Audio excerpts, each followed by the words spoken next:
ایک صحابی رسول تھے حضرت مصعب بن عمیر رضی اللہ عنہ. یہ ایک تو ماشاءاللہ ان کا ایک کمال یہ تھا کہ ہم شکل مصطفیٰ تھے صلی اللہ علیہ وسلم. نبی پاک کی ان کی بہت زیادہ شواہد بھی تھی. اچھا، اور یہ بہت مالدار تھے. میں بہت انسپائرڈ ہوں ان کی سیرت سے، میں بہت پڑھتا بھی ہوں ان کے. جب بھی مزار پہ جاتے تو وہ ساری باتیں ریکال ہو جاتی ہیں.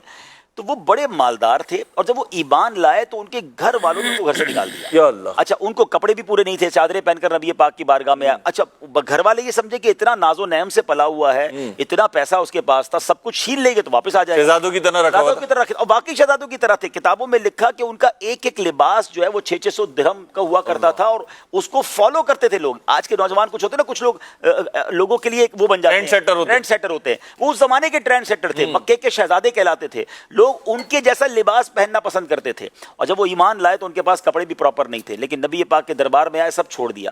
اب اس کے بعد یہی وہ مبلغ اسلام ہے جو سب سے پہلے مدینہ منورہ گئے.